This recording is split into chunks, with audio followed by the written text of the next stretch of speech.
Humanitaire, un sacrifice de bonne odeur. Un sacrifice de bonne odeur. Ce que j'ai aimé dans cet exposé, dans cette conférence, c'est quand la conférencière dit que le pain de l'action humanitaire est le sacrifice de bonne odeur. Mais qu'il peut aussi être un sacrifice qui sent mauvais, suivant le motif qui nous a amené à faire cela. Aujourd'hui, tellement d'organisations font dans l'humanitaire, au point quand vous appelez les gens pour l'humanitaire, ils vous regardent encore bien. Une personne m'a demandé, et je vais continuer, il dit, si on a des subventions. Vous avez des subventions? Il dit que nous, on fait nous-mêmes. Il dit, pardon, excusez-nous, si vous faites vous-même. Quand la personne vous dit, vous demande si vous avez des subventions, c'est comme ça la question que tout le monde se pose dans la tête. Que dès qu'on fait l'humanitaire, là, on écrit une lettre en France. On vous envoie de l'argent qu'on ne sait pas où on a cotisé. Et vous commencez à aller détruire les gens avec les subventions. Qui a subventionné quoi? L'appel du Seigneur est jette ton pain à la surface des eaux. Dieu n'a jamais dit va prendre le pain d'autrui. Tu es maintenant être le jeteur de pain. Voilà. Est-ce que les gens doivent être les jeteurs de pain d'autrui? On ne sait même pas quel est leur pain là. Nous avons vu dans cet exposé la délicatesse du pain qu'on reçoit. La délicatesse. Deux enfants qui sont nés sans problème et qui chacun faisait son métier sans problème sont allés faire le sacrifice à Dieu. Et Dieu n'a pas aimé un sacrifice. Ce texte m'avait toujours dérangé. C'est aujourd'hui que ça ne me dérange plus. Après l'exposé, après ce symposium, ça ne me dérange plus. C'est toujours que, mais comment quelqu'un a donné les fruits de la terre? Et l'autre était, donc il était cultivateur, il a donné les fruits de la terre. Son frère était éleveur, il a donné le bétail. Et Dieu a aimé le bétail. Dieu voulait qu'il fasse comment? Qu'il parte d'abord faire comment de son fruit de la terre avant de venir donner. Parce que je pensais que les fruits de la terre là étaient les pastèques, les choux, et autres, il a mis sur le grillage, il a brûlé. Un temps, je me suis représenté ça. Que celui qui a posé le chou, les têtes de choux sur le grillage, il a mis le feu. Ça, quand on met le feu sur ça, ça va faire une fumée terrible. Ça envoie une fumée âcre que Dieu a toussé. Il a dit, je vais te maudire. Il a maudit. J'avais tout imaginé dans l'affaire là. Je retournais toujours lire la parole. Ça fait des craintes. C'était mon problème. Il devait offrir quoi? Quand il n'avait même pas le choix. Il était cultivateur. C'est aujourd'hui qu'il comprend qu'il peut aller dans les choux, les pastèques là, chercher la graisse de ses choux, la graisse de ses pastèques pour donner à Dieu. Il n'a pas fait un travail spirituel. Dieu dit qu'il n'aime pas nos fêtes. Il n'aime même pas nos offrandes. Pas nos offrandes ont le parfum qui sent mauvais dessus. L'autre partie là, puis d'avoir les prémices qui sont jolies. Elle a encore dit que c'était, ça avait les cuisses comme ça. Quand ça marchait, ça bougeait. Donc Dieu a dit que la qualité là que chacun se mettait au marché, c'est ça que j'achète. Non, c'est ça que je veux. Donc bien dodu, joufflu. Et il n'a pas donné ça. Il n'a pas pris pour balancer à Dieu. Il est allé dedans, il a cherché, je vais brûler quoi qui sent bon. Il a enlevé la graisse que lui-même il aime. N'est-ce pas, les gens aiment le porc petit endroit avec petite graisse. Un peu le lapin avec les fuseaux de graisse dedans. Quand on fait frit, on avale, on vous bénit. Maintenant, quand c'est à Dieu, on va chercher l'os pour donner. Cette journée, on va travailler. Et on verra comment les gens mangent le sacrifice même. Ils ne donnent pas à Dieu. Ils cherchent les bons morceaux joufflus. Ils prennent ça pour eux. Quand quelqu'un va faire un sacrifice, il appelle les médias qui venaient filmer mon sacrifice. Il a mangé le sacrifice lui-même. Dieu a encore quoi à faire dans ton sacrifice là. C'est même pas à la surface des autres. Tu as donné à la surface de ton bloc-notes, de ton calepin, de ton porte-monnaie, c'est où tu as posé. C'est bien entré. On vient filmer et puis il y a encore le sacrifice comment? Il y a encore le sacrifice comment? Vraiment, je me réjouis. Parce que je ne peux plus dire que pourquoi Caïn n'avait pas été béni. J'ai compris. Que la terre était maudite. Il a fait un sacrifice charnel. Il n'a pas cherché, il n'a pas pris un temps de méditation, un temps de prière pour demander qu'est-ce qui plaît à Dieu. Il a porté les pastèques pour poser sur le grillage. mettre le feu. La fumée de ça pouvait tuer. C'était grave. Dieu, c'est-à-dire que le gars, s'il me cherche des problèmes, il vient de maudire la terre. C'est ça qu'il me donne. Il y a des sacrifices charnels, des mauvaises odeurs, bien charnels. Le m'as-tu vu? Le sacrifice où on dit même merci. Une personne m'a dit, viens voir mon mari. Comme ça, comme s'il était dans quel orphelinat, on a invité des entreprises. Il a fait un chèque. J'ai bien compris l'affaire là, mais il dit, il ne peut pas faire le chèque là ici. Il était comme ça en train de faire ce qu'on appelle le lobbying. Le lobbying n'est pas humanitaire. C'est entrer dans un groupe de gens puissants. Et puis ensemble, on fait des choses, et puis demain, s'il y a le marché, on te donne le marché. C'est ça le lobbying. Et ce n'est pas le pain à la surface des eaux. Les chèques qu'on donne là, il y a les actions ici là. Si on dit que c'est, je ne sais plus, c'est la femme du gouverneur qui est en train d'organiser de symposium-ci.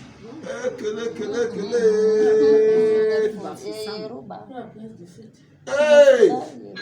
Ça ne devait pas être dans une salle, il fallait ça au stade. Les gens devaient garer les voitures jusqu'à ça fait le tournant. Pour se perdre, même les vigiles pour voir si on ne va pas voler les voitures après. Le stade devait être plein. Pour faire quoi? Le lobbying, qui n'est pas humanitaire, mais qui ressemble à l'humanitaire. Chacun devait venir déjà avec sa pick-up remplie de sacs de riz. Que vous parlez de l'humanitaire, voici ça. Voici ça, voici ça. On devait décharger ça dans la piste, charger. Et le cahier là, on met les noms. Là-bas, on met les noms devant Dieu. Pour chercher les marchés de demain.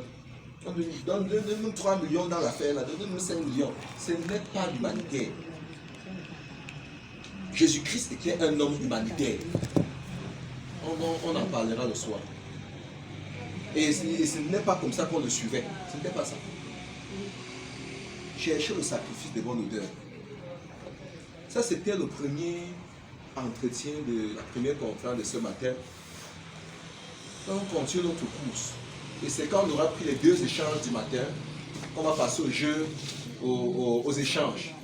Parce que si on engage les échanges maintenant, la qualité que j'ai vu l'exposer ici, même 20 heures, il n'y a même plus les autres exposés, ça va finir. Ça va absorber tout le temps. Donc on passe le 2e échange. Et après cet échange-là, maintenant, on va prendre quelques questions, on va discuter, on va vous donner la parole, on va reprendre la parole, et ainsi de suite. Donc je voudrais, Paul est libre. Jacques, chapitre 1, le verset 27. Et j'appelle ici notre secrétaire permanente de l'organisation G. Amos Decker, en la personne de Maman Ta Carole, pour nous entretenir sur cet exposé très très délicat. Je vous remercie. Sur vos orations.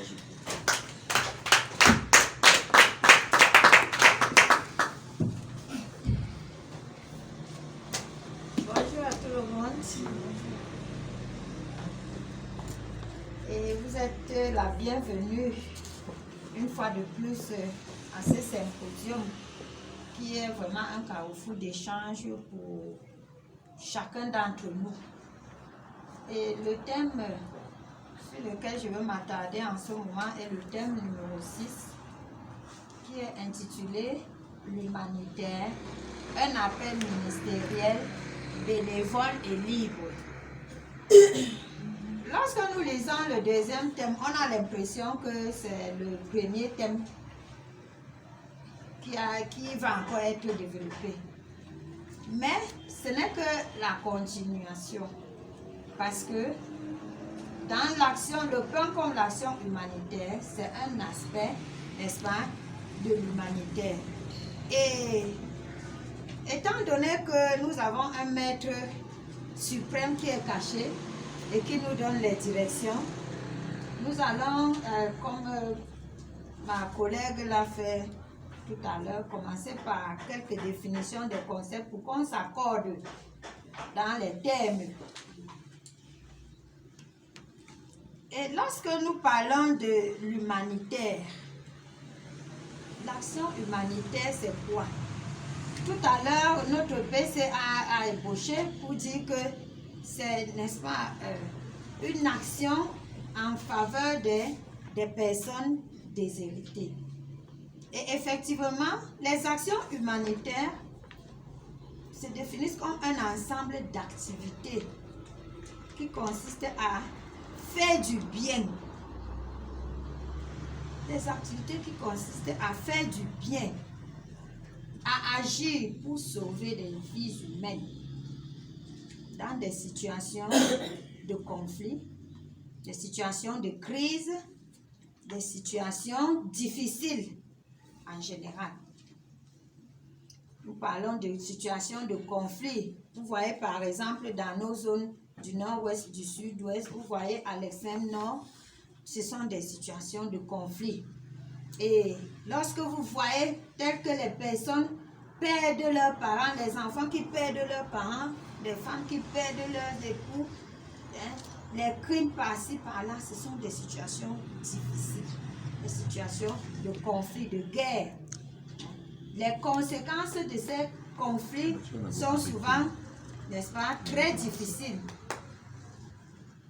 Et il y a les situations de crise. La crise sanitaire nous apprend quelque chose. Vous avez vu des personnes mourir autour de nous, laissant des orphelins, laissant des familles en souffrance. Voilà les situations difficiles. Les situations de crise alimentaire. Vous voyez en Éthiopie, vous voyez dans certains coins même de notre pays où les gens souffrent. Les gens souffrent. Les gens n'ont pas de quoi manger. Les enfants sont abandonnés. Moi, je suis de l'Est et je sais un peu ce qui se passe dans la frontière entre l'Est et la Centrafrique. C'est des situations très difficiles à vivre. Les enfants qui sont les enfants des victimes de guerre se retrouvent dans notre pays, donc à la frontière, abandonnés, délaissés à eux-mêmes. Et ces personnes doivent être prises en charge. Voilà les situations qui interpellent l'action humanitaire. Donc c'est cet ensemble d'activités-là que nous pouvons mener, n'est-ce pas, pour faire du bien à ces personnes en difficulté, ces personnes en situation de crise. Et tout à l'heure, comme notre PCA l'a bien défini, un appel ministériel, c'est un domaine spécifique dans lequel Dieu vous équipe et vous établit pour servir avec efficacité. C'est une mission que Dieu vous donne. Il vous appelle, il vous donne un ministère, parce que le ministère ici ne doit pas être pris dans le sens du ministère des Affaires étrangères ou bien ministère des Finances. Non, c'est un domaine quelconque dans lequel le Seigneur même vous établit, il vous équipe. Et généralement, chacun a son ministère. J'ai un ministère qui n'est pas forcément celui de notre PCA. J'ai un ministère qui n'est pas forcément celui de telle ou telle sœur. Chacun a son ministère. Et c'est le Seigneur qui nous équipe dans ce ministère. Mais généralement, ce qui se passe est que parfois nous sommes là, nous sommes enfants de Dieu depuis des années, mais nous n'arrivons pas à identifier notre ministère. On se limite parfois à aller à l'église tous les jours, tous les dimanches, à être présent, mais nous ne travaillons pas suffisamment pour que le Seigneur fasse ressortir en nous notre ministère. Et généralement, le ministère de chacun s'identifie, c'est-à-dire que le Seigneur vous équipe dès votre bas âge. Et dans toutes vos activités autour de vous, votre ministère va jaillir. Il suffit tout simplement d'être vigilant. Aujourd'hui, quand je m'introduis dans l'humanitaire, c'est maintenant que je me rends compte que j'avais commencé ce ministère depuis. Parce que chez moi, j'élevais les enfants.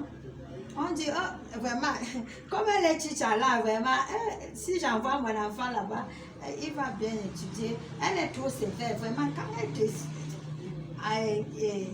seulement à cause de cela, c'est chacun qui m'envoyait les enfants. Et je me retrouvais en train de tourner des grosses marmites de couscous. Sans savoir vraiment pourquoi. Mais c'est bien après que dernièrement, lors d'une action humanitaire, je me suis retrouvée encore en train de tourner une grosse marmite de couscous pour aller en prison. Que je me suis demandé, tiens Seigneur, donc c'est pour ça que tu me préparais depuis, avec tant de monde, j'avais 18 têtes chez moi. 18. Qu'il fallait nourrir chaque jour, envoyer à l'école, payer la scolarité et tout, chacun venant d'un membre de la famille. Mais je ne comprenais pas encore pourquoi, parce que d'abord je priais très peu, et puis je faisais aussi comme ça. Mais c'est pour vous dire que, mesdames et messieurs, chacun de nous a son ministère, que le Seigneur t'amène à exercer chaque jour, mais que tu ne connais pas encore. C'est pour ça que dans la prière, dans la recherche de la relation personnelle avec Dieu, le Seigneur va ouvrir tes yeux et il va te faire comprendre la direction que tu dois suivre. Ça peut être que toi, tu peux avoir seulement le ministère de la prison. A dit qu'aller de temps en temps, et je vous dis, parce que j'aime prendre mes exemples. Un jour, je suis allée en prison, je n'avais pas encore connu le PCA. J'arrive en prison, dans le cadre de notre assemblée, on devait aller nourrir les prisonniers. On arrive là-bas, pendant qu'on finit de nourrir les prisonniers, un prisonnier se détache. Il vient vers moi. Il me dit vraiment, la mère, je suis comme ça, chaque fois que je suis malade ici, je ne sais pas comment faire. Je souffre toi aussi. Pardon maman, si tu peux prendre seulement, si je peux avoir ton contact, vous donner à un garde prisonnier pour que si j'ai un problème, je vous appelle. Ça m'a touché comme ça et puis j'ai laissé mon contact là-bas. Chaque fois qu'il était malade, on m'appelait pour me dire que il est malade et puis il faut tel soin. Les soins sont montés à 2500. Si vous pouvez envoyer, vous envoyez. Je l'ai fait par la grâce de Dieu jusqu'au jour de son dernier procès. Il m'a invité ici et arrivé là-bas, il a été libéré. Et c'est comme ça que l'œuvre est finie à ce niveau-là. C'est comme ça que mon œuvre... Donc, je ne comprenais pas où j'allais. C'est maintenant, quand je fais la connaissance de notre chef et qu'il m'introduit dans ce domaine, que ça revient. Que, ah Seigneur, donc tu me préparais pour ça. Comment est-ce que j'ai même fait pour m'occuper même de ce jeune homme? Et tout. Et c'est un enfant qui, jusqu'aujourd'hui, il parlait de ça. Que quelqu'un m'avait aidé. Je lui avais tout simplement dit que tu vas aussi aider quelqu'un d'autre. C'était pour dire que chacun de nous a un ministère. Mais cherchons la face de Dieu, prions afin que le Seigneur nous révèle réellement le domaine dans lequel il aimerait que tu interviennes. Parce que quand nous entendons parler de l'humanitaire, il y a l'humanitaire même dans le domaine médical, et on appelle les médecins sans frontières et tout. Tout ça, c'est l'humanitaire. Donc, je pense que nous allons, chacun de nous va essayer de chercher la face de Dieu et chacun aura une direction selon l'action humanitaire qu'il doit mener. Sinon, tu vas faire la navigation à vue. Tout simplement. Tu vas faire la navigation, tu vas venir accompagner les autres et puis tu seras toujours indisponible parce que tu ne comprends pas réellement ce que Dieu veut que tu fasses. Tu ne vas pas te sentir impliqué, engagé. Donc c'est un peu ça. Alors lorsque nous lisons notre thème, nous disons l'appel ministériel, l'humanitaire c'est un appel ministériel bénévole. Un appel ministériel bénévole. Alors, le bénévolat c'est encore quoi? C'est une activité qu'on fait sans rémunération, sans rien attendre. On ne s'attend pas à un salaire. Il n'y a pas un salaire ici pour dire que, alors, quand nous allons aller en prison, là, nourrir les prisonniers, quand on va revenir, on va nous distribuer 50 000. Vraiment. Et si tel était le cas, on aurait déjà vu les gens ici pleins. Et il y a parfois que les gens pensent, comme le PCA disait, que quand on a... Il y a des subventions. Là, ça vient des États-Unis, ça vient de la Suisse, il y a de l'argent. Et parfois, d'autres pensent même que non, je ne parle même pas parce que c'est lui qui mange seul. Il ne donne pas aux autres. C'est le chef qui mange souvent seul dans les ONG. Je ne parle pas. Non. Donc, l'humanité ici est bénévole. Bénévole signifie que je travaille gratuitement.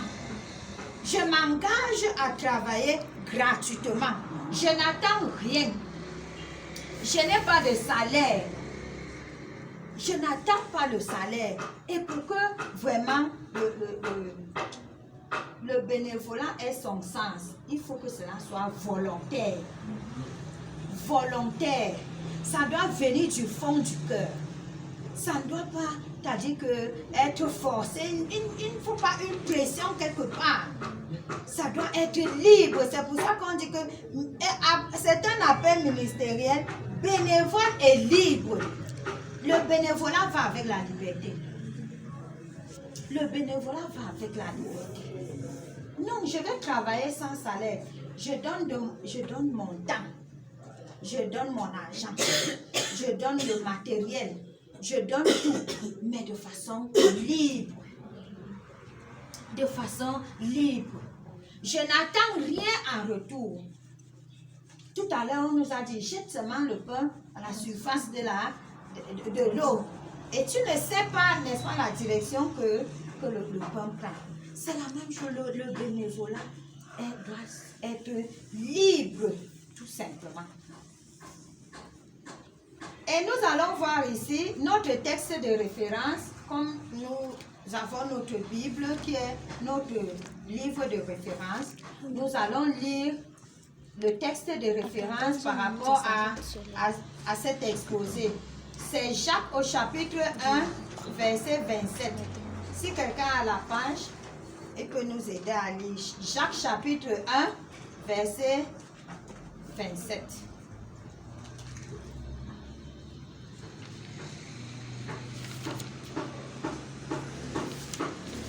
Jacques chapitre 1, verset 27, je peux lire ici.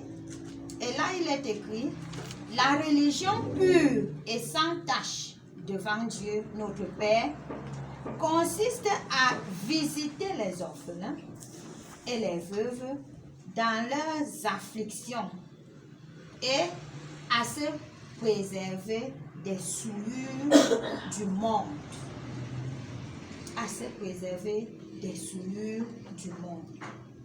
Alors, lorsque nous lisons ce texte, nous pouvons faire des constats qui se dégagent dans nos églises aujourd'hui, dans notre façon de servir Dieu. Qu'est-ce que nous pensons qui est bien? Nous faisons des choses pour plaire aux hommes, mais pas pour plaire à Dieu. Pourquoi? Parce que nous sommes fidèles à l'église tous les jours, tous les dimanches. Nous sommes à l'église. Nous nous asseyons au premier banc. Nous sommes même à l'heure. Le mercredi, nous sommes à l'église. Le vendredi, nous sommes à l'église. Samedi, même, nous allons... C'est-à-dire que la religion devient caractérisée par votre présence à l'église, votre présence devant, n'est-ce pas, le berger, qui est l'homme de Dieu, le pasteur. Et c'est là où on dit que non, celui-là, non, c'est un bon chrétien. Il est vraiment pieux, il est religieux, il est ponctuel, il est assis là. Mais est-ce que vraiment tu fais la religion selon ce que Dieu demande, selon la religion, selon ce que Dieu attend de toi? Est-ce que venir t'asseoir tous les jours, être là, être fidèle à l'église, c'est ça qui fait la vraie religion. Oh, tu pries là, tu as dit que tu es toujours voilé, le foulard est jusqu'ici, ça cache même le front. Et ta robe peut même balayer le sol. Mais tu es toujours là. Tous les dimanches, tu es assis.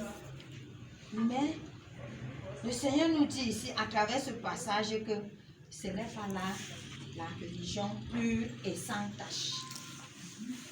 Ce n'est pas ça qu'il attend de nous. Qu'est-ce qu'il attend de nous? Visiter les orphelins et les veuves.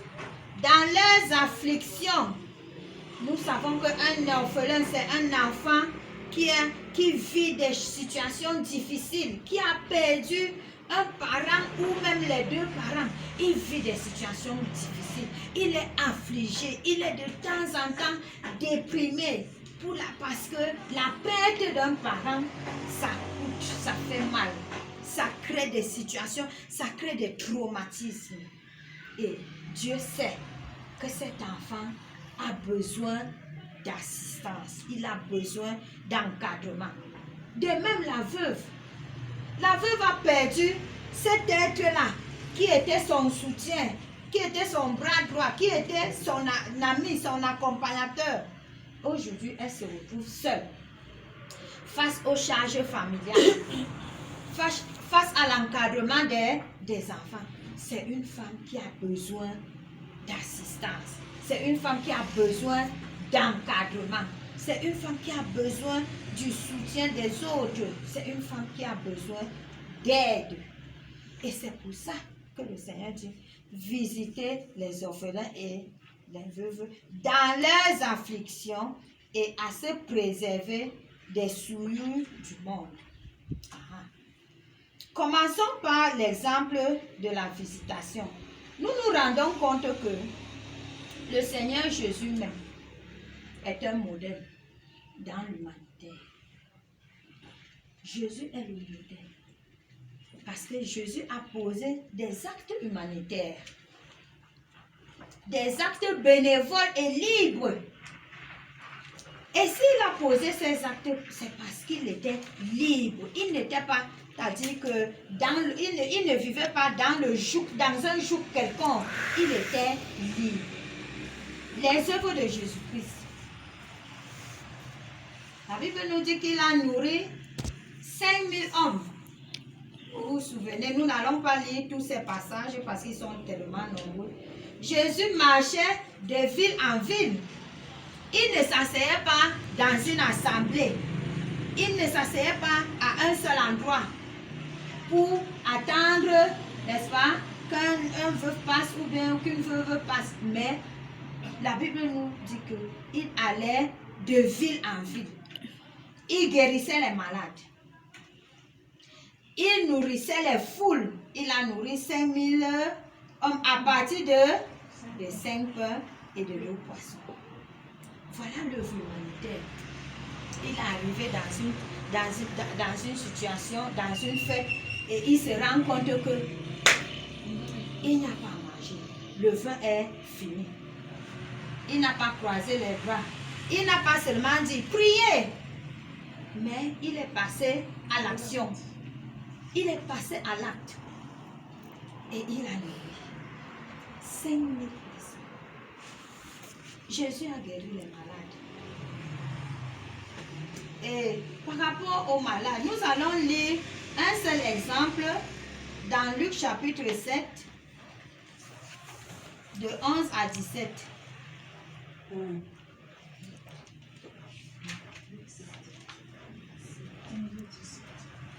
Luc chapitre 7, de 11 à 17. Si quelqu'un a la page, je vais t'aider.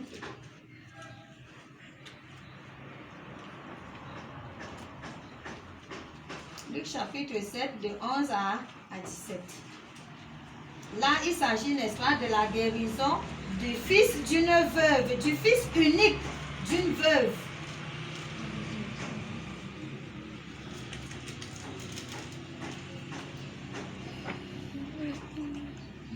Luc chapitre 7. Luc chapitre 7, 11 à 17, il est écrit. Le jour suivant, Jésus alla dans une ville appelée Naïm. Ses disciples et une grande foule faisaient route avec lui. Lorsqu'il fut près de la porte de la ville, voici, on portait en terre un mort, fils unique de sa mère, qui était veuve. Et il y avait avec elle beaucoup de gens de la ville. Le Seigneur l'ayant vue, fut ému de compassion pour elle et lui dit, « Ne pleure pas. » Il s'approcha et toucha le cercueil.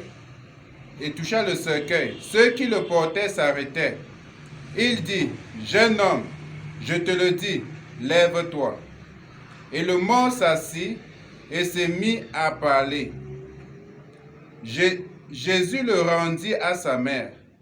Tous furent saisis de crainte et ils glorifiaient Dieu, disant, « Un grand prophète a paru parmi nous et Dieu a visité son peuple. » Cette parole sur Jésus se répandait dans toute la Judée et dans tout le pays d'alentour. Merci. Donc voilà un exemple, n'est-ce pas, d'acte humanitaire pour ne citer que cet acte-là.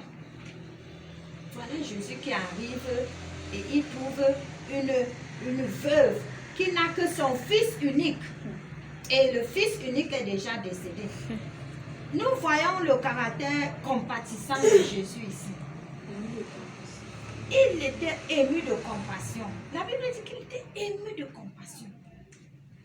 Comment est-ce que nous nous comportons lorsque nous trouvons une situation là où un enfant est en difficulté ou là où une femme une veuve est en train de pleurer? Comment est-ce que nous ressentons? Est-ce que nous ressentons de la compassion vis-à-vis de cette femme?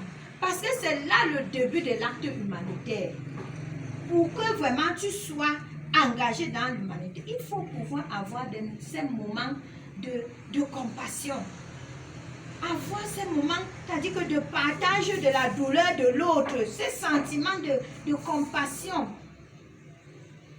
C'est-à-dire que tu ne peux pas entrer dans l'humanitaire si tu n'es pas compatissant.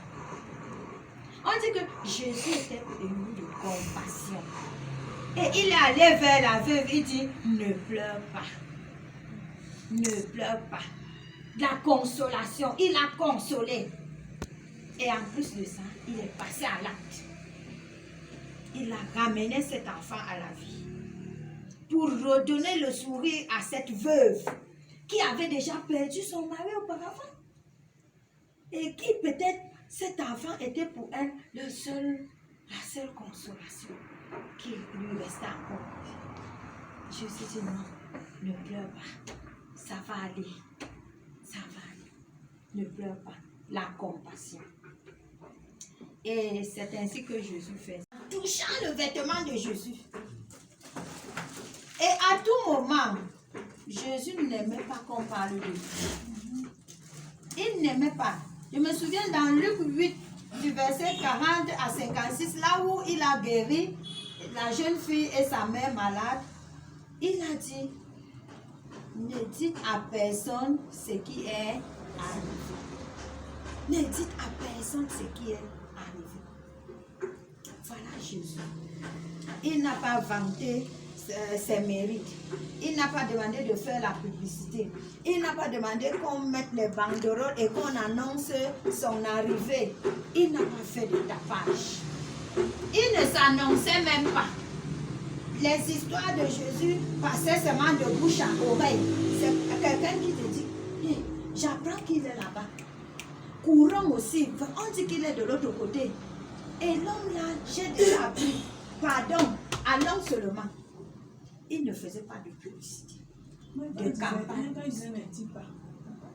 Et même quand il disait que ne dis pas, c'était tellement émouvant, c'était tellement miraculeux, c'était tellement attachant que les gens voyaient que non, je ne peux pas garder ça pour moi. Je vais aller dire. Pour dire que les bonnes œuvres ne se cachent pas. Les bonnes œuvres ne se cachent pas. Mais il est bien de laisser les autres en parler. Ce n'est pas à nous de nous vanter. Ce n'est pas à nous de poser un acte et d'aller publier, d'appeler les médias, d'aller dire ceci, cela, d'expliquer, oh ceci. Non. Jésus ne le faisait pas. Pourtant, il guérissait les malades, il délivrait les possédés, il a fait des œuvres de délivrance. Donc voilà Jésus. Et en plus, il ne s'est pas arrêté là. Il a aussi formé les disciples dans l'action humanitaire. Il a formé dans Luc chapitre 9 au verset 2. Il a écrit que Jésus envoyait, n'est-ce pas, ses disciples prêcher. Il a envoyé ses disciples de ville en ville pour prêcher l'évangile et pour faire comment? Pour guérir les malades.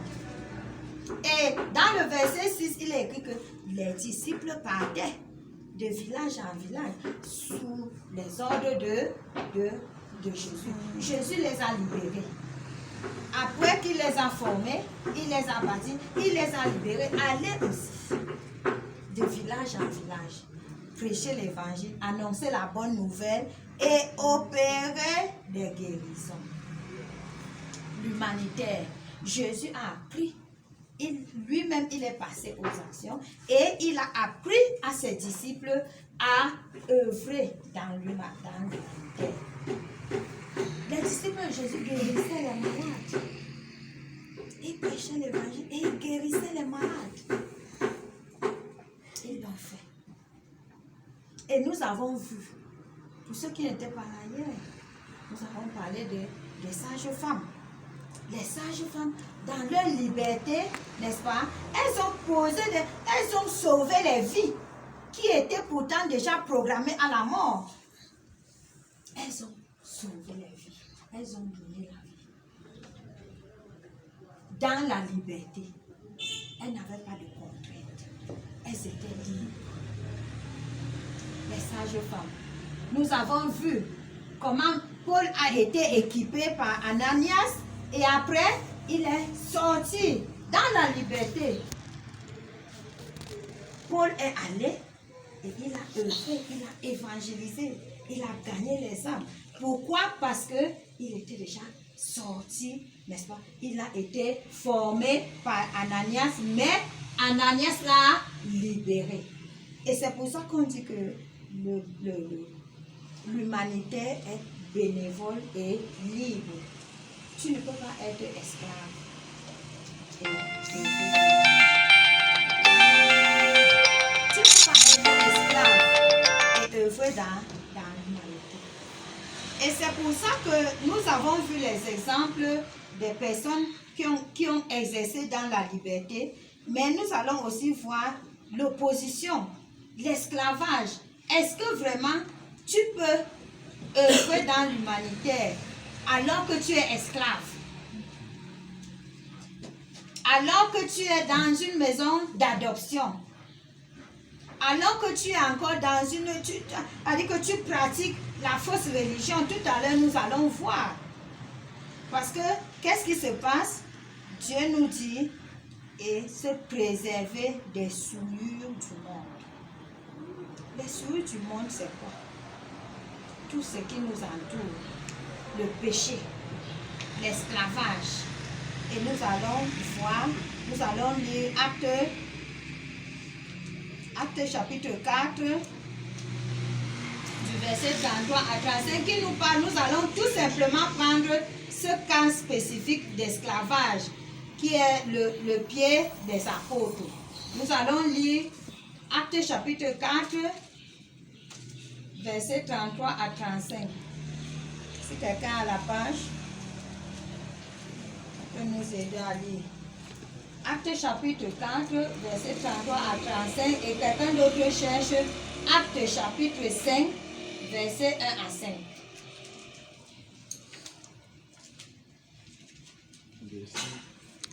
Verset 1 à 5. Actes chapitre 5, verset 1 à 5. Une personne lit Actes chapitre 4, verset 33 à 35.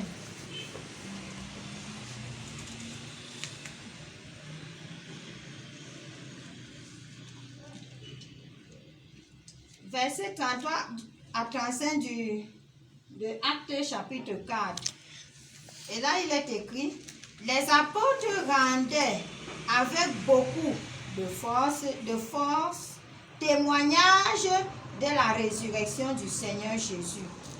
Et une grande grâce reposait sur eux tous, car il n'y avait parmi eux aucun indigent.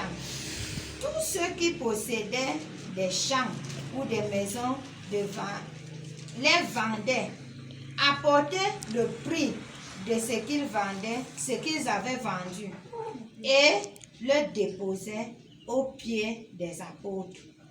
Et l'on faisait des distributions à chacun selon qu'il en avait besoin. On peut même continuer.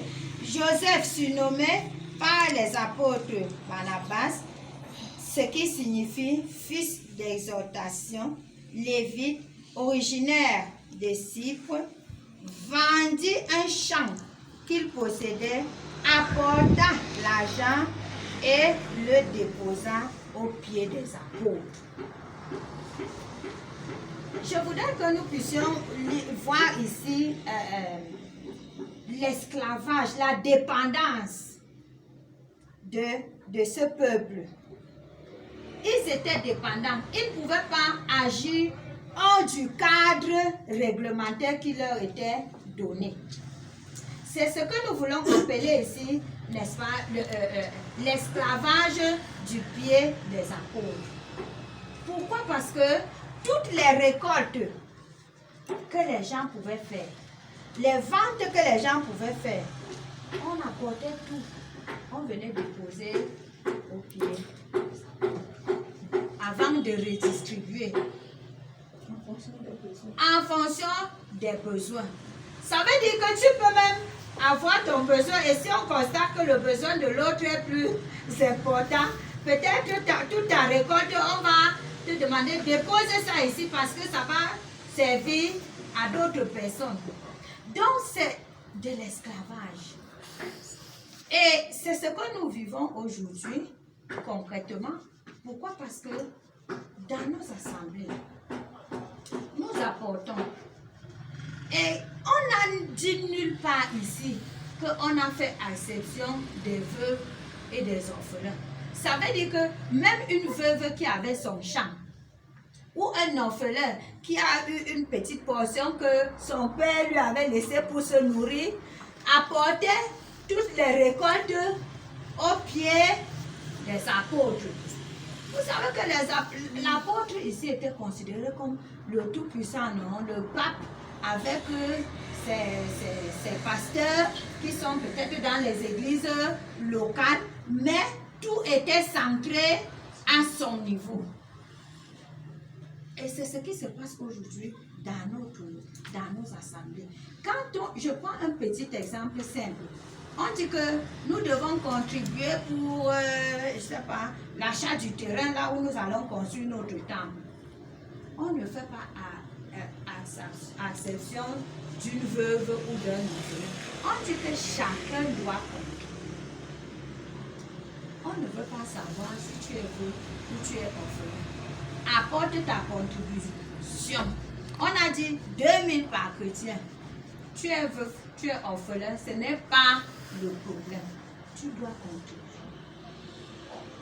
Et notre PCA nous disait quelque chose qui est très pertinent hier pour dire que nous sommes dans cette association, nous sommes dans cette, quand nous sommes dans cette assemblée, les lois ont été établies. Et nous adhérons à ces lois parce que nous sommes sous ces ordres-là. Nous devons respecter ces ordres. Nous devons les respecter. Parce que nous avons accepté, n'est-ce pas, d'être là. Et tous les principes qui entourent, tous les principes qui entourent cette assemblée ou cette église, nous devons les subir. Nous devons les exécuter. Pourquoi? Parce qu'il y a déjà un lien, une relation qui nous lie et qui nous oblige, une alliance. Il y a déjà une alliance qui nous lie à cette assemblée. Maintenant, Si tu veux te révéler, alors que peut-être le sacrificateur te connaît, il connaît ton nom, il connaît ta famille et il prie chaque jour pour... Tu ne connais pas le genre de prière qu'il fait sur toi ou sur ta famille. Puisque la Bible nous dit que tout ce que vous liez ensemble sera lié dans les cieux. Et tout ce que vous déliez sera délié dans les cieux. Ça veut dire que quoi? Ça veut dire que me voici par exemple, je suis du plein évangile, je prends mon exemple. Je vais à l'église, je ne peux pas entrer sans me voiler. Parce que c'est le principe qui est déjà établi. Je ne peux pas entrer sans me voiler. Au contraire, parfois même c'est moi qui tiens, j'ai le plastique là avec les foulards pour contrôler tous ceux qui entrent là et voir la personne qui ne respecte pas le principe établi. Dès que je vois une soeur qui ne... Comme si je voulais seulement l'accueillir, après je sors le foulard, je lui tends, je dis, mets sur ta tête. C'est le principe ici. C'est la loi établie. Alors si tu ne respectes pas la loi, tu es hors la loi. Donc tu n'es pas avec nous. Et Dieu ne peut pas être content de toi. Tes prières ne seront pas exaucées. Parce que ici, on a établi le principe. Devant Dieu, c'est déjà établi.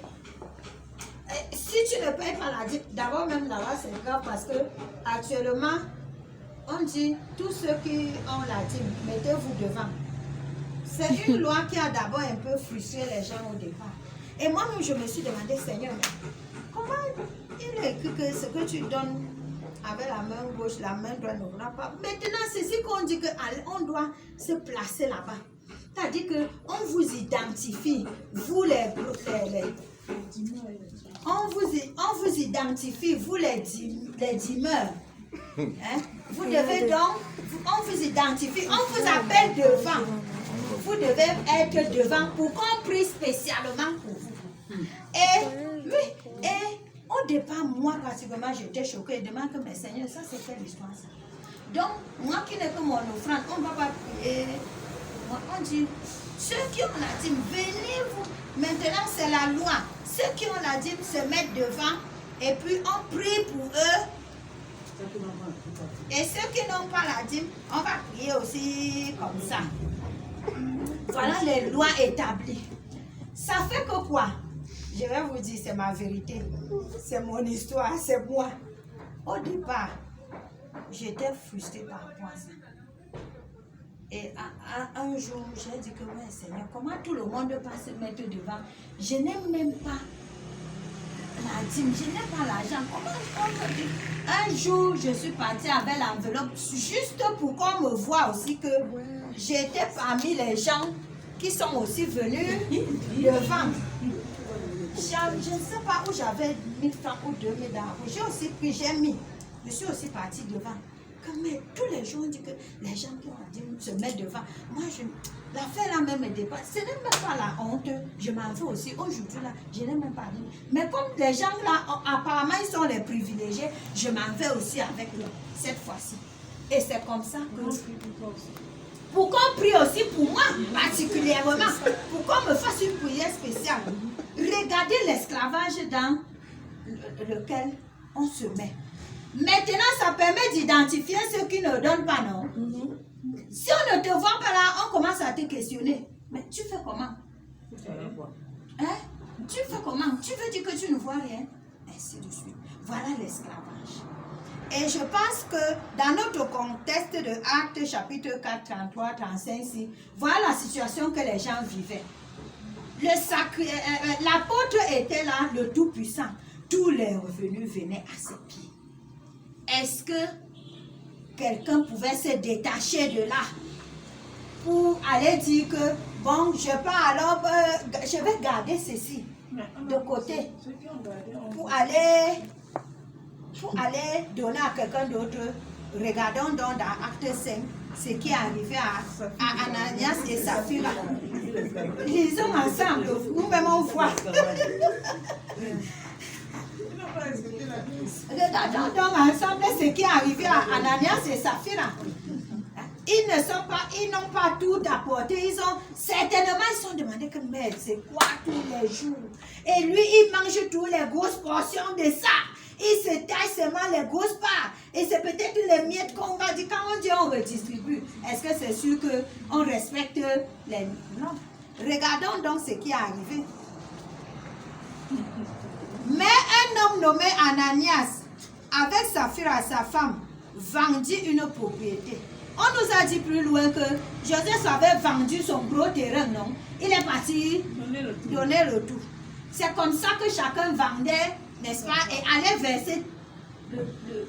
L'apôtre était donc là, le Tout-Puissant, dans son confort, il ne pouvait plus se gêner dans sa zone de confort. Alors, un homme nommé Ananias, avec Saphira, sa femme, vendit une propriété et retint une partie du prix, sa femme le sachant.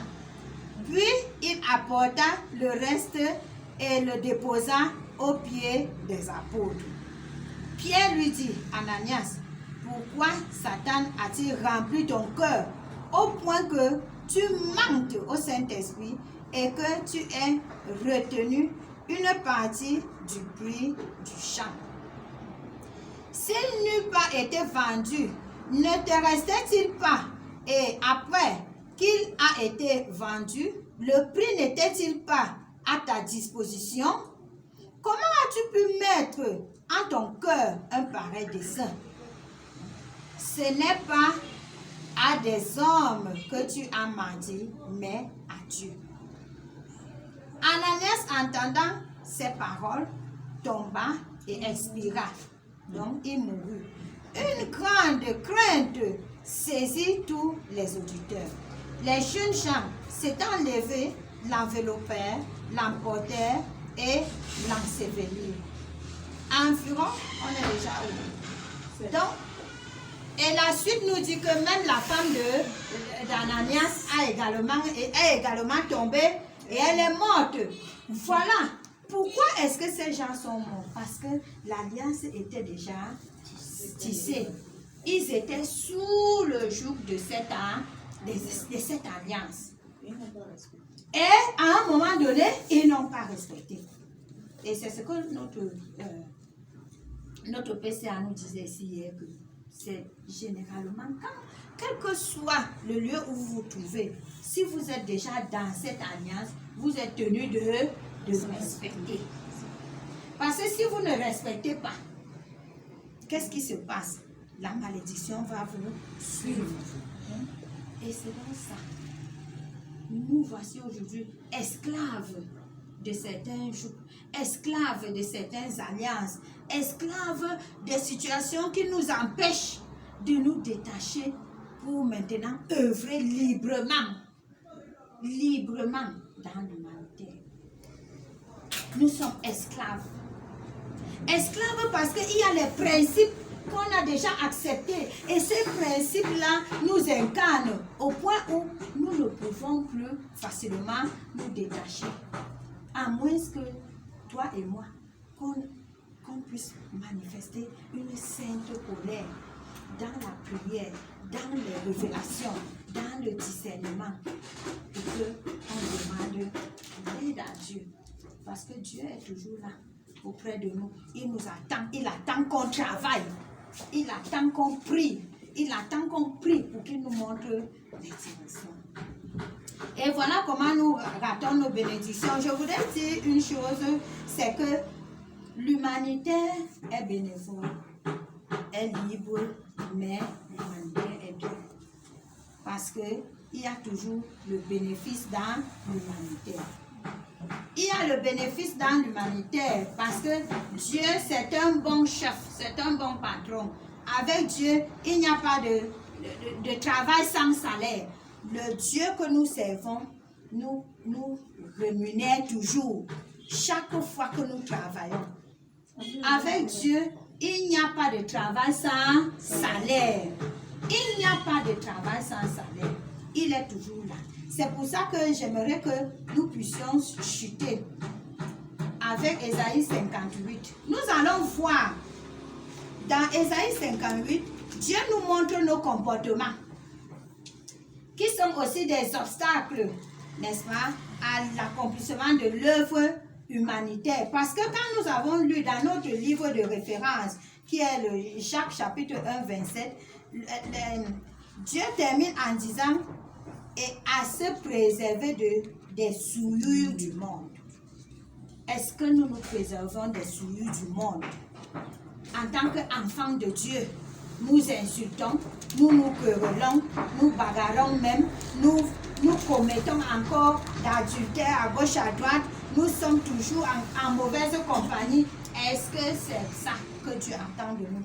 Les injures, les querelles, même dans nos milieux chrétiens, on nous a dit que nous sommes le commérage, le mensonge, l'escroquerie, le manque de pardon. Nous voici, mais nous voulons faire l'humanité. Dieu nous dit non. La religion pure devant Dieu, ce n'est pas celle-là.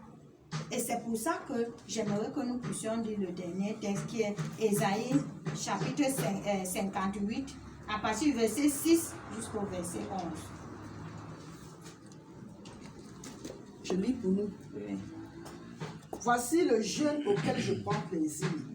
Détacher les chaînes de la méchanceté, dénouer les liens de la servitude, renvoie libre les opprimés, et que l'on rompe toute espèce de joug. Partage ton pain avec celui qui a faim, et fais entrer dans ta...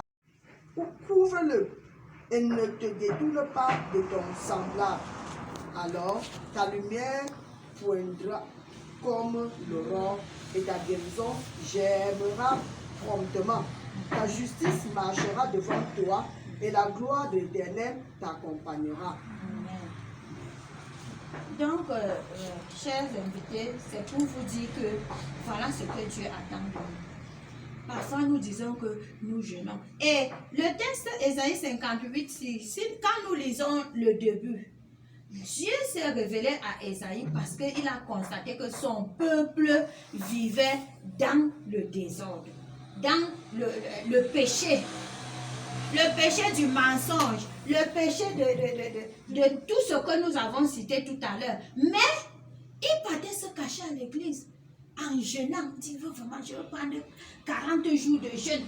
Tu prends la poussière, tu mets sur ta face pour dire que vraiment, je suis en train de jeûner. Tu colles ton front sur le sol alors que tu viens d'insulter ton voisin, tu viens d'insulter, tu as même refusé, tu as privé les enfants de la nourriture à la maison alors que ton magasin est plein, mais tu es là, dans la piété, à l'église. Hein, vraiment, il faut que je jeûne, que le Seigneur, Dieu dit qu'il n'est pas avec vous. Il n'est pas avec nous. Ce n'est pas ça le vrai jeûne qu'il attend de nous.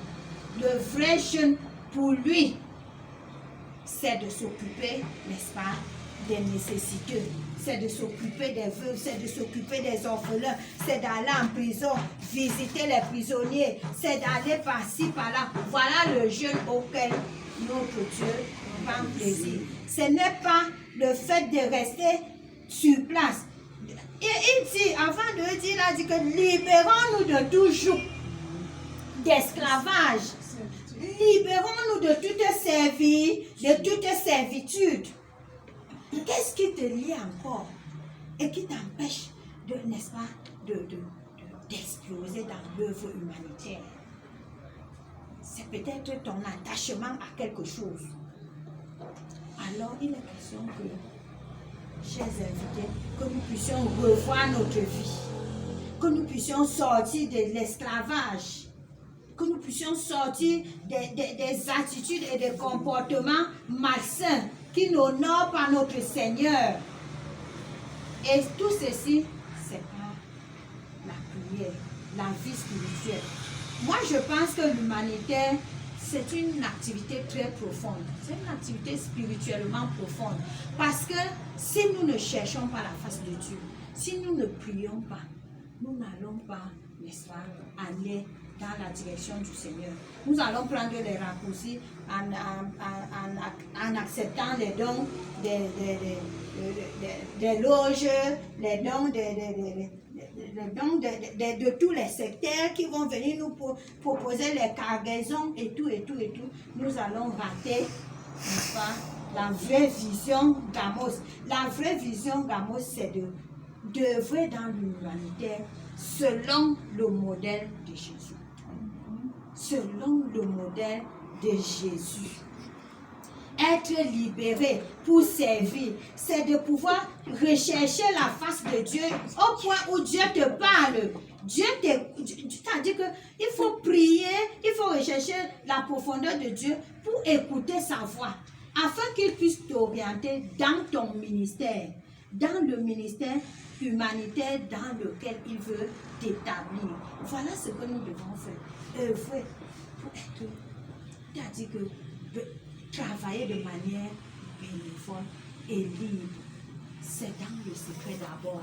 Et c'est Dieu qui va révéler pour que, n'est-ce pas, nous ne puissions pas tomber dans le joug et rester dans le joug de l'esclavage. Donc, voici un peu ce que j'ai préparé pour nous. Et je pense que nous avons pu saisir quelque chose. Je vous remercie de votre aimable attention. Fait seulement que... Parce que c'était la dose adulte. Vraiment, merci Madame le secrétaire permanent de Gamos Take International. Ah, j'étais assis là, et parfois je voulais me lever, après...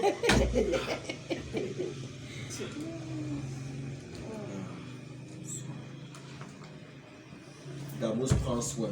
Est-ce que les gens comprennent ce que Gamos Take Care veut dire? Gamos prend soin. G.Amos. Prendre soin. G.Amos. Prendre soin.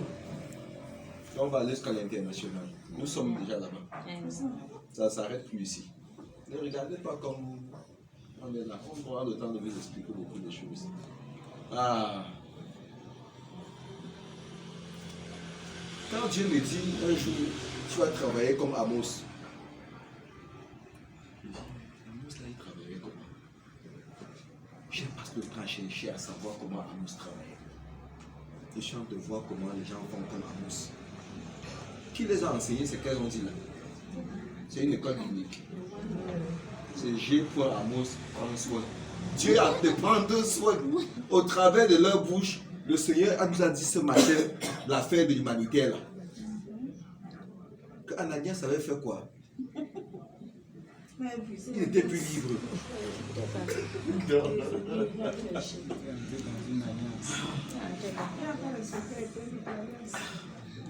C'est vrai. Nous sommes venus ici pour rendre libres les opprimés. Oui. Et on a parlé d'un symposium. Il n'y a personne dans cette salle qui est un né de nouveau qui dit Alléluia, Amen. Encore. Il y a ici les gens du terrain. Tout le monde qui ici, c'est quelqu'un du terrain.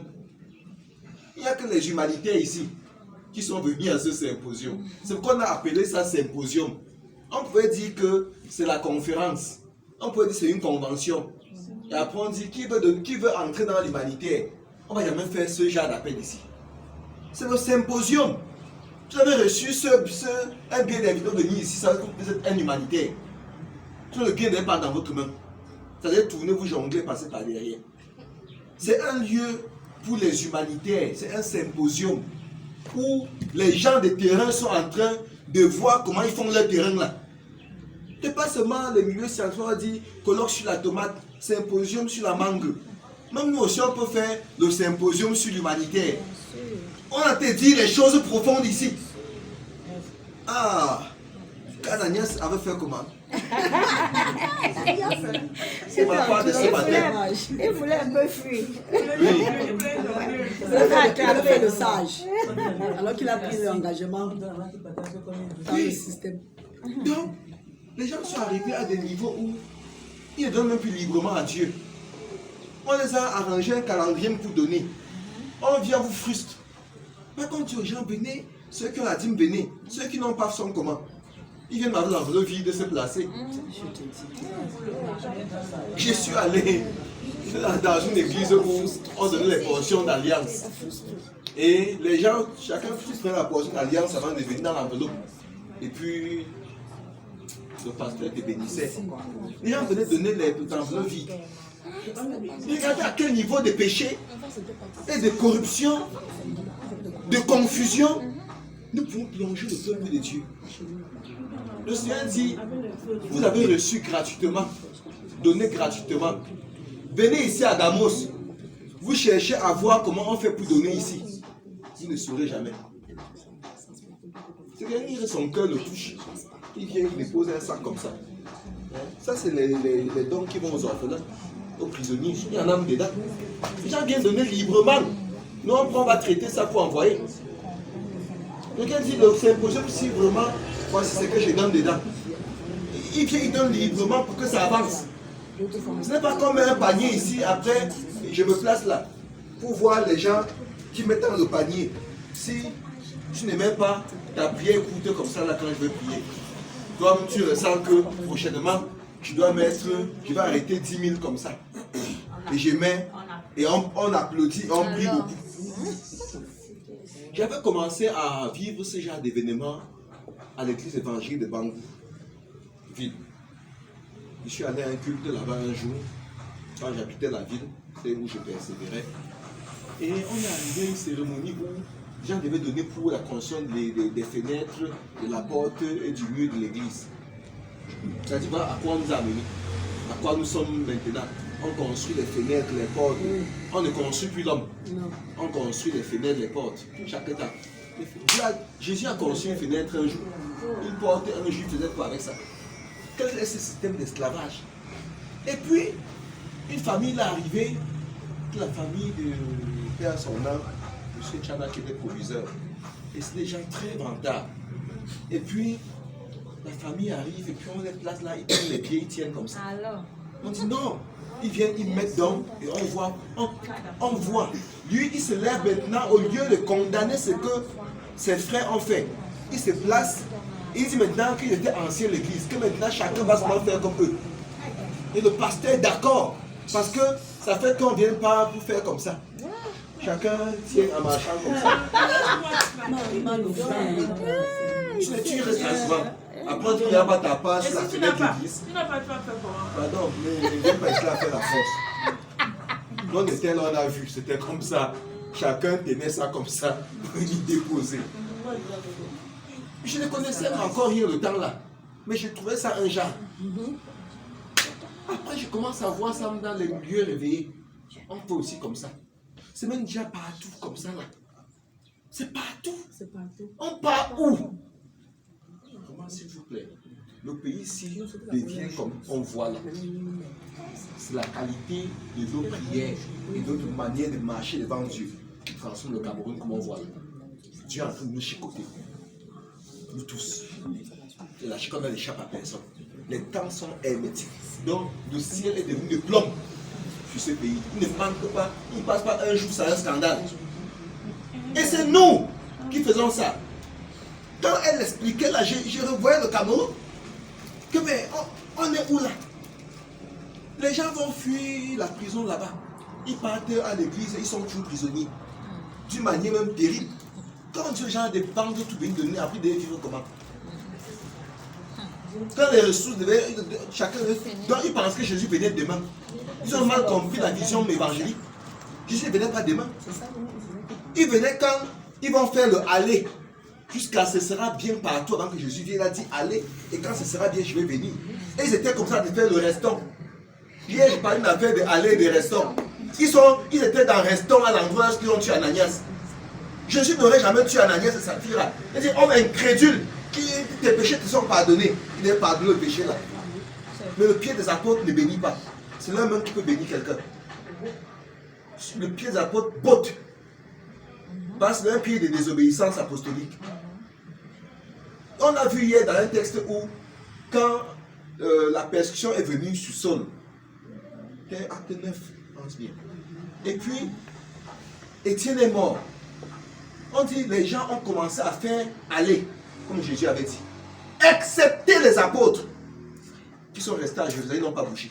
Ils sont restés avec leurs pieds sur place, pour ne pas bouger, pour fabriquer les religions. C'est les fabricants des religions. Pourtant, une religion doit pas être fabriquée par un apôtre. Un apôtre n'est même pas le chef d'une religion. Si on prenait la religion comme Jésus avec son groupe là, l'apôtre est l'envoyé. C'est un ministère qui ressemble au ministère évangélique. C'est des voyageurs qui partent, ils font le pasteur qui est le chef de l'église, qui encadre les brebis. Et le pasteur envoie l'apôtre. On dit c'est l'apôtre qui recrute les pasteurs. Et il dit même, mes pasteurs, venez ici. Et c'est là qu'ils viennent, on va vous montrer, les pasteurs nous le sont encore tout montré. Il en a montré une partie. Il va continuer aujourd'hui. Mes pasteurs, ceux qui lui appartiennent, ne sont pas les pasteurs de Dieu. Parce qu'un pasteur de Dieu ne peut pas être sous un apôtre. Un pasteur de Dieu envoie un apôtre en mission. Ce n'est pas l'apôtre qui l'envoie, non. Le mot apôtre signifie l'envoyer. C'est le pasteur qui fait les brebis, c'est-à-dire il reste. Jésus était un berger, un pasteur. Il a donné ce ministère pastoral à une seule personne, qui était Pierre. Le reste avait des ministères différents. Mais aujourd'hui c'est l'inverse. C'est les apôtres qui recrutent les pasteurs, qui les affectent. Quel genre de pasteurs? Les serviteurs de l'apôtre ne sont pas les pasteurs. C'est Jinda. Et ça va donner le résultat qu'on voit là. Il y a des gens qui partent, on verra ça. Il y a des enseignants qui vont montrer comment l'œuvre humanitaire est devenue l'œuvre pour nourrir le pasteur. Quelqu'un vous a dit hier qu'on ne doit pas donner aux prisonniers, non? Une église réveillée de Fouman. Qu'on ne doit pas donner aux prisonniers, aux orphelins. On doit prier pour eux. On les laisse. Et maintenant, on donne le pasteur. Les prières vont les rassasier. Les prières rassasiées, on donne le pasteur. C'est une église qui dit ça.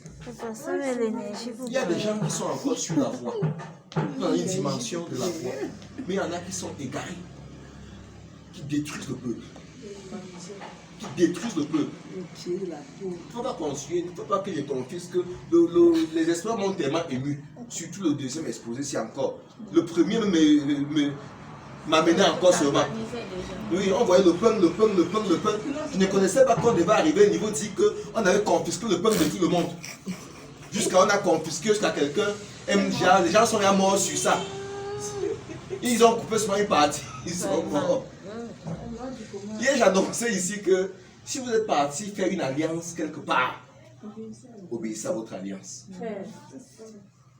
On va briser la séance d'alliance, voilà. On brise en disant qu'on n'est plus dedans. En y restant, tu es là, tu dois Tu es dedans. Tu veux bénéficier. Elle voulait qu'on prie pour elle, a pris l'enveloppe de la frappe. Ouais. Elle met la jonglée pour dire que voici ma dîme. C'était pas la dîme qui était dedans. Parce qu'elle voyait comment on prie de manière spéciale sur ceux qui viennent avec ça. Oh, elle devait plutôt comprendre que le milieu n'est pas approprié pour elle. Elle priait du Seigneur, oriente-moi. Et Dieu devait l'envoyer où s'approprier pour elle. Le Seigneur connaît le milieu où vous devez être. Il n'y a personne que Dieu appelle à restaurer une religion. Allez lire les lettres du Saint-Esprit aux 7 églises d'Asie. On parle des 7 églises d'Asie, la perfection des églises qu'on peut avoir sur la terre. Il y en avait 7. 7, c'est un chiffre parfait en Asie. Et quand on décrit ces églises, la Odyssée, Philadelphie, Smart, et c'est sur vous regardez, vous allez reconnaître votre part dedans. Il n'y a aucune église là que Dieu a dit que quelqu'un doit rester dedans. Ah, c'est qui va vaincre. Même où il disait que l'église était presque même parfaite. Il disait que ce que j'ai contre vous. Et celui qui va vaincre. Donc, le Seigneur suscite tout le monde à part. Si on est passé par une religion, on doit rechercher la religion pure et sans tâche. En arrivant à une dimension où on sort de l'église, où on sort de la religion, même pas l'église, de la religion. Parce que l'église, c'est le corps de Christ. C'est toi, c'est moi, c'est nous tous là. C'est ça qui est l'église. Ce n'est pas les bâtiments. À ces endroits qu'on raconte là. De grandir jusqu'à traverser l'âge là. C'est quand on grandit qu'on atteint un niveau qu'on peut commencer à comprendre ce qu'il faut faire pour être sauvé. Nicodème ne savait pas que ce que la nouvelle naissance voulait dire. Il allait vers Jésus nuitamment Vous demandez que nos pères, on aime un père, comment on va connaître comment? Et c'est un docteur de la loi, donc un dirigeant d'une synagogue, d'une des 7 églises d'Asie. Les gens qui parlent de Dieu d'une manière ou d'une autre. Après l'effusion du Saint-Esprit à acte 2, les religions qui sont nées après n'ont pas suivi comment Jésus marchait. Et ça qu'on ne fait que voir là. Oh, nous on lisait ces textes pour dire que c'est très bien. On comprend pourquoi le système humanitaire n'est pas bon. Les gens qui partent faire ce système sont enseignés comment pour faire. S'ils sont enseignés de la manière de prendre, ils vont aller prendre nos prisonniers. Déjà, on recrutait les prisonniers, pas escroquer les prisonniers en prison là-bas. Donne-moi l'argent, je vais suivre tes dossiers, un pasteur. Il détourne l'argent, il vient même plus. Ils escroquent les prisonniers. Bien même. Quelqu'un en prison sur l'escroc. Il y a des gens qui vivent sur les orphelins, de l'orphelinat. Ils font le business sur eux. Est-ce qu'ils les aident? Si quelqu'un peut arriver au niveau, il peut escroquer un prisonnier. Imaginez la dimension qu'il atteint. Et il porte une robe. Non, pas les enfants, je ne vais pas les enfants voisins. Oui, ils appellent les faux orphelins. Les voisins disent que donne-nous ce qu'on t'a donné, tu as pris nos enfants. On la connaît, elle avait des orphelins. Tu as pris nos enfants. C'est fictif. Tu prends, tu mets dans ta poche, que donne-nous. Quand quelqu'un fait comme ça, vous voulez parler de l'œuvre humanitaire qui va encore vous écouter. Quand vous écoutez encore, on vous dit que c'est toujours vous. Et c'est le plan de l'ennemi, c'est le plan du diable. De faire en sorte qu'il n'y ait plus même la foi sur la terre. Que quand on dit quelque chose, tout le monde a la chair de poule. Et les voilà encore sont venus. Quand on remettait le vieux, quelqu'un a créé une église. Il a créé son église. Je ne vais jamais créer une église. Jamais. Le Seigneur ne m'a pas appelé à ça. Si je voulais faire l'église, ce n'est pas ici que nous sommes. Je connais comment est-ce que Dieu a marché avec moi, même dans les religions. Il y a des jours où on était à l'église comme ça, là, où les invités n'étaient pas mes invités. Ils venaient à cause de comme je les ai invités. Je prenais un car de transport en bout d'accouchage, les gens dans venir à l'église ici derrière. Ils me suivaient, je les mettais les dents pleines. Je payais, on venait ici. C'est que ce n'est pas, on est ici la pleine. On dit, je laisse que, je dis non, Seigneur, fais. Je ne veux même pas que quelqu'un vienne dans cette symposium alors qu'il ne doit pas venir. Pour me donner les mots de tête après. Chacun a un temps, il va mûrir. Si vous partez pour manger les raisins verts, vos dents seront agacées. Même la viande fraîche, vous n'aurez plus manière de manger. Les dents seront irritées. Laissez que les gens viennent quand ils sont prêts. Même si c'est une personne, on fait avec. On dit, Seigneur, voilà le un qui était prêt. Pour écouter pour aujourd'hui là, Seigneur, je te rends grâce. La force, ça va nous amener où? On publie, on invite, on fait ce qui est la part de l'homme. On laisse Dieu faire sa part. Chacun aura le temps pour comprendre. Je ne peux pas prendre ce que Dieu m'a enseigné. Je n'ai pas ouvert la tête que je m'ai chargé dedans par force. Est-ce que Dieu m'a forcé? Il m'a laissé par essai erreur. J'ai appris doucement, doucement ce qu'il voulait comment il puisse faire. Et je suis heureux dans ce que j'ai fait. Je suis heureux d'entendre le genre de messages. Je n'étais pas ce matin sur ça. Qu'on a forcé à prendre leur terrain. Et toi, on me dit que soyons un peu même sages. Non seulement un peu une partie. Et puis, ils sont morts. Elle n'a pas avant l'autre. Ils sont morts. Donc, comment la parole est à l'assistance. C'est dans le jeu d'échange que la connaissance va s'agrandir. Ce n'est pas dans ce que je vais dire là, parce que je suis tellement ému que je peux parler, même demain arrive, je ne vais pas finir. Ce que j'ai compris dans ce que je faisais, la manière qu'on a décortiqué ce matin, j'ai encore bien compris que l'affaire qu'on cotisait là, c'était pour me bouter avec, ça ne peut rien me donner. Et vraiment, ça me le met. On travaille trop pour, à la fin, on fabrique même Dieu pour le voir. Dieu est là. On n'a pas besoin de fabriquer, on n'a pas besoin qu'on l'aide. Mais quand vous voulez aider Dieu, lâche tomber, il a dit que je vais aider. Il est seulement mort. On n'aide pas Dieu. On ne peut pas aider Dieu. On ne peut pas. Oui. Vous remontez. Ce n'était pas moi qui avais exposé ici. Ce que j'entends, nos assemblées sont des reverses synagogues. Et que aujourd'hui, le Seigneur nous fait part sa vraie version. Est-ce qu'étant cette synagogue, on ne pécherait pas parce que je pense que nous connaissons. On a aussi la possibilité d'y rester et afin de nous dire la vie. Puisque vous avez dit qu'il ne faut pas rompre l'alliance, mais mentalement devant le Seigneur, et il y a rompu, je dis, Seigneur, si c'est pour toi que je fais, encore pour la vie, qui pas tant que tu me demandes. Est-ce que c'est pas. Je voudrais demander si c'est pas plus meilleur d'y rester afin de notre Dieu. Merci.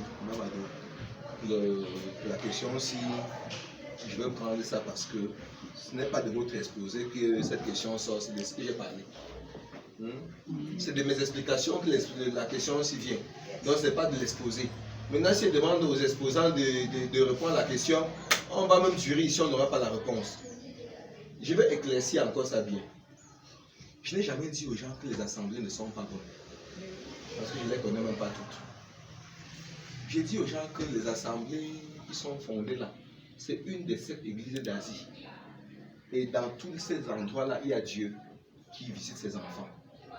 Parce que Dieu a placé un ange dans chacune des 7 églises. Que tu sois catholique, évangélique, protestant, réveillez-vous, tout ça. Il y a un ange à l'endroit là où on parle de Dieu. Et l'ange est là pour voir, parce qu'il y a des gens qui sont là-bas à cause de Dieu. Et ils sont affermis à cause de Dieu. Mais cet ange ne va pas les laisser là-bas. Cet ange va les retirer. Lisez bien Apocalypse 2 et 3. Vous lisez tout. L'ange va les retirer pour les donner un cadeau. Quand ils vont vaincre. Vaincre de quoi? De l'esprit des religions. Dieu n'aime pas l'esprit de la religion. C'est ce qu'on a vu le premier jour. L'esprit des religions nous amène à faire les lobbying. Et tout ce qu'on a fait là. À nous détourner pour désobéir à Dieu. Nous avons expliqué ici hier que Moïse n'est pas entré en terre promise à cause de l'esprit des religions. Que l'esprit des religions, c'est l'habitude. C'est-à-dire, on ne fait pas habitude. C'est-à-dire, qu'on a fait le symposium, on dit c'était bon. On dit maintenant, chaque fin de mois, on va faire un symposium. Ou bien chaque du 8 au 10 de chaque mois jusqu'à 1 an, il y aura un symposium. J'ai quitté un milieu où j'étais très fréquent, j'étais bien responsable là-bas. Parce qu'ils avaient fabriqué une affaire comme ça. Et je savais que ce n'est pas Dieu. Ils ont pris un programme qui était réussi et commencé à dire qu'on fait tous les fins de mois. J'ai appelé le responsable pour demander que c'est Dieu qui a dit que maintenant, c'est tous les fins de mois. Quand j'étais venu ici, là, on faisait les choses parce que Dieu demandait. Maintenant, vous commencez, j'ai des affaires que j'ai fui avant d'arriver ici. Donc bientôt, même ici, je serai très mal à l'aise. Parce que quand vous fabriquez un programme qui n'est pas de Dieu, vous allez fabriquer le message. Forcez les gens à les injecter ça. Ils vont rentrer très boiteux. Maintenant, j'ai expliqué hier, pour que Madame Octavie comprenne bien, que Dieu suscite les gens pour quitter les milieux. On peut quitter un milieu alors qu'on y est encore. Mais on n'a plus la pensée là. C'est-à-dire que vous êtes là-bas comme l'épouvantail. On vous secoue, mais on ne trouve rien. Vous n'êtes plus dedans. Le Seigneur vous a enlevé. Le temps que vous allez encore passer là, vous perdez votre temps. Dieu ne vous voit plus là-bas. Il vous cherche dans votre Césarée. Corneille était dans sa Césarée. Si pendant que Dieu envoie l'ange te visiter dans ta Césarée, c'est le lieu de ton ministère, de tes aumônes, tu te retrouves plutôt je ne sais où. L'ange va te trouver où? On va aller se balader, venir dire qu'on t'a pas vu un lieu où Dieu te bénit. Ailleurs on appelle ça le lieu d'huile. Maintenant tu fais quoi dans les ronces et les épines? Le Seigneur dit, sortez du milieu d'eux. C'est l'endroit là qui n'est plus, tu es gars comme ce n'est plus ça. Tu fais pourquoi là-bas? Quand je dois convaincre quelque chose, même mon oncle, même mes empreintes, tu ne vas pas voir, ils sont dans l'endroit là. Je ne vais pas venir. Et quand je pars, je suis parti. Parce que je n'ai pas par mes propres convictions, par mon raisonnement. Je pars parce que j'ai reçu une révélation de Dieu qui me dit pars. Pour que je revienne, je te dis, si Dieu me dit de revenir, je vais revenir. Et si il y a de revenir, je reviens comment? Je vais revenir de moi-même comment pour venir souffrir. Je pars. Même si on dit qu'il y a le miel là-bas, je ne viens plus lécher. Je suis parti, j'attends que Dieu me dise que maintenant, retourne encore là-bas. Comme ça que David marchait. Sortirai-je, rattraperai-je, retrouverai-je? Et Dieu dit pas. Tu vas faire, tu vas rattraper, tu vas... C'est de ça qu'il est question. Pourquoi je vais aller rester dans un endroit où Dieu ne me bénit même plus? Donc j'aime quand il souffre. Qui peut aimer souffrir sur la terre? Même pas ton apôtre là. Il ne peut pas aimer ça. S'il ne voit, il ne gagne plus de temps, il ne prie même plus pour toi. N'est-ce pas, les gens s'alignent et payent avant qu'on prie dans certains endroits. On verra ça le soir. Il prie, tu payes, on prie. L'orphelin paye, il paye avant qu'on lui donne le don. C'est ça que ça veut dire. Nous sommes les orphelins, les brebis égarées de la maison d'Israël. Jésus veut nous amener à lui. Et il envoie les bergers d'aller nous chercher. En lieu, le berger te trouve, il dit que paye d'abord et te ramène à la bergerie. Et tu payes pour qu'on te ramène. Ça, je ne sais pas si on comprend ça comme je suis en train de comprendre. Bon, maintenant, tu n'es plus convaincu que c'est là. Mais tu pars là-bas pour dire que tu peux les convertir. Avec quoi? Jésus est allé là-bas pour convertir dans les synagogues. Il n'avait pas de synagogue lui-même. Il n'y a pas une synagogue de Jésus qui existe. Il n'a même construit même une seule. Mais il partait là-bas parce qu'on disait qu'on parle de ton père ici. Il partait toujours voir la manière qu'on parle de son père là. Il arrivait, il attendait. C'était un genre. Il a même pris la chicotte, fouetté même d'autres là-bas. C'était grave. Après, il a dit il va détruire ça. Il est reconstruit en 3 jours. Et il a effectivement détruit. Les rideaux sont déchirés pour qu'on puisse voir. Sinon, on ne peut pas comprendre. Comment on dit on comprend là? Le Saint-Esprit, on dit on comprend. Et puis, il a reconstruit ça en 3 jours. Où? Dans les Jacques. C'est pourquoi c'est maintenant nous qui sommes le temple du Saint-Esprit. Avant, le temple était à Jérusalem. Il y avait le lieu très saint. Là-bas, il y avait une lampe qui brûlait, on appelait le Saint-Esprit. Jésus a renversé ça. Il a fait que le jour de la Pentecôte, les langues semblaient aux langues descendre plutôt, le feu les descendait dans les 120. Ils sont devenus 120 temples. Après, Pierre a pris la parole. Il a parlé à la foule. On dit 3000 âmes ont cru. Ils sont devenus encore 3000 temples en un jour. Qui peut construire 3000 temples en un jour? Pourquoi on peut souffrir? Dieu a fait 120. Pierre seulement, lui seul, a fait 3000 temples. Mais nous, on prend le temps à spolier les gens, les fatiguer, les torturer pour faire la fenêtre de l'église. C'est quel égarement comme ça là? C'est quel égarement? L'église que vous voyez, les bâtiments là, c'est un âge. Comme l'âge de la pierre taillée, l'âge de la pierre polie, l'âge des métaux. Les gens passent par là pour chercher le Seigneur. Et Dieu va les visiter. Tu vas chez Dieu, tu ne le trouves pas. Et je me manifeste à celui qui me cherche. Ceux qui me cherchent me trouvent. On part là parce qu'on le cherchait. On ne peut pas me voir dans ce genre d'esclavage là encore aujourd'hui. Et pourtant, les membres de Gabon, ils vont. Comprenez bien ça. Le Seigneur, il m'a séparé. Il m'a dit, ne fais plus. Il n'a pas encore séparé, même ceux qui parlaient là. Pâte. Elle est ancienne. Diaconesse dans son église. Ministère des enfants dans son église. Diaconesse. Je suis même diaconesse. Apôtre. Elle est même catholique. L'homme qui est au fond là, il était avec nous. Je ne sais pas, il va me dire après s'il est toujours avec nous. Il est membre du conseil d'administration de Gamos à la création. Ça fait depuis que je ne l'ai pas vu. Il est pasteur. Le pasteur Bengono. Il a son église. Donc, est-ce qu'il veut venir avoir un problème avec lui parce qu'il est pasteur? C'est Dieu qui m'a dit qu'il te consacre pour les affaires humanitaires. Mais tu dis maintenant, Dieu consacre les mêmes par force. Non. C'est qu'il y a un problème. Et je parle et puis j'attends. Dieu va faire. Attends, j'ai pris combien de temps pour y arriver? Quel sacrifice? Dieu m'a envoyé en prison. J'ai fait le ministère avec lui ensemble en prison. On était des coéquipiers du ministère de la prison, dans la prison. Hein? C'est une fierté. Maintenant, il faut qu'elle parte aussi là-bas pour comprendre le chemin, pour laisser certaines choses. Non. On est même sortis ensemble, il est dans une religion. Moi, je n'y suis plus. Est-ce qu'il doit le tenir pour cela? Dieu sait comment il a la manière qu'il marche avec lui. Il est son berger. Le berger du Seigneur pour les brebis d'une certaine forme. Je ne sais pas comment il fait. Il dit que c'est Dieu. Et j'ai quitté derrière le problème. Maintenant, tu viens maintenant pour dire que, oh machin, oh ceci. Est-ce qu'il vous a dit que lui, là, il n'est pas béni? Ses filles ne sont pas bénies. est-ce qu'elle va être une femme qui est bénie? Maintenant, chacun sait dans ce qu'on enseigne là qui est la vérité. Ce qu'il va retenir et ce qui n'est pas encore à son niveau manifesté. On m'a bien dit qu'il y a un monsieur qui enseigne à faire des fêtes, que quittez vos religions pour partir où? Je n'ai même pas une religion ici là. Quand vous serez quitté, vous allez aller où dimanche? Si tu n'étais pas encore donné l'occupation de comment tu vas faire de ton dimanche, tu vas t'ennuyer même finir la prostitution. On va encore venir m'accuser. Le Seigneur m'a occupé. Quels sont ceux qui regardent souvent le forum le dimanche? Il y a des moments, je vais poster quelque chose. Ben, je suis occupé, je vais écrire, je vais parler aux gens. Je suis super en train de faire ça. Ce n'est pas que je suis dans autre chambre. Il m'a occupé d'une manière. Nous sommes un ministère où on écoute plus avant d'aller agir. On écoute plus ici, on parle moins.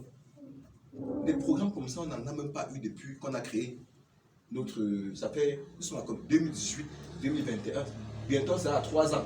On n'a pas fait un programme comme ça ici. Mais on en a fait en Gaoundéré et au nord, et à Marois. Mais pas ici. Parce que Dieu n'a pas demandé de faire. C'est le tout aussi maintenant qu'on devait faire ici. Qu'on a reçu l'ordre que faites ça ici. On a fait. Maintenant, on n'a pas un jour, on dit que venez, il y a réunion d'édification. On n'édifie pas les gens ici. Le Saint-Esprit qui édifie, parce que les gens qui viennent ici, généralement, sont des gens qui sont eux-mêmes. Ils sont à un niveau. Dans leur ministère.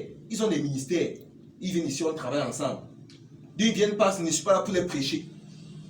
Le Saint-Esprit a dit qu'il va enseigner lui-même tout ce qu'on doit connaître. Le Saint-Esprit enseigne. Et j'avais dit au départ, on me demande de venir ici là enseigner, que je ne peux pas le faire.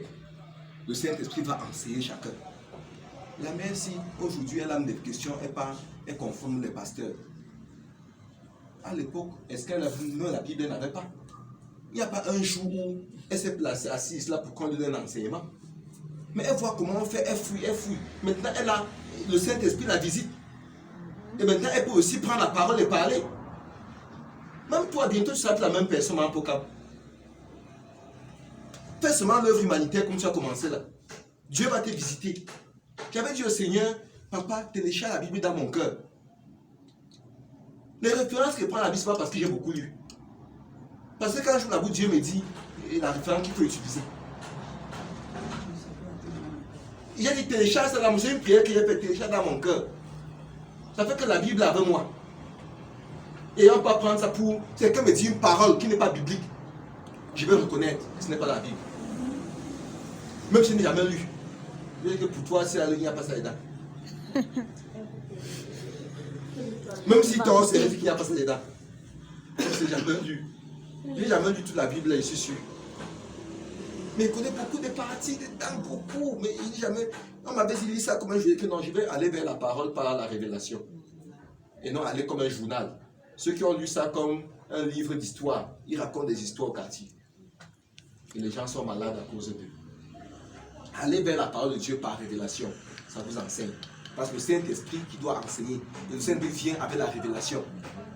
Et vous donne une révélation qui vous sauve, qui guérit. Allez et guérissez. Donc c'est dans ça. Vraiment, où tu es là, si tu reconnais ce que tu fais là-bas. Et ce que tu fais avec eux. Je ne suis pas dans l'affaire là. Je n'ai jamais dit de les quitter. Tu veux danser Aline ensemble. Je ne suis pas dedans. Je ne suis pas dedans. Si Dieu ne t'a pas dit de quitter, ne quitte pas. Si Dieu t'a dit reste dans l'alliance, paye tes dîmes là-bas fidèlement. Sinon tu vas bouger. Tes activités vont tomber. Désobéissance. Paye bien. Je payais bien. Jusqu'à quand Dieu m'a dit ne plus. Comment je ne paye plus la dîme? Et c'est que vous rendez le témoignage là. Avant qu'on n'ait pas d'ici aujourd'hui. Comment je fais pour ne plus payer? Je suis leader de l'église. C'est moi le caissier. L'église est dans ma maison. En Bouddha. Le pasteur vit chez moi. Donc, quand on finit là, c'est moi qui commande le culte. Après, on donne tout ça. C'est moi qui va compter. Je remets au pasteur. Donc, je connais combien entre. Et je connais quel est le rythme de vie du pasteur. Et je sais qu'il compte sur ça pour vivre.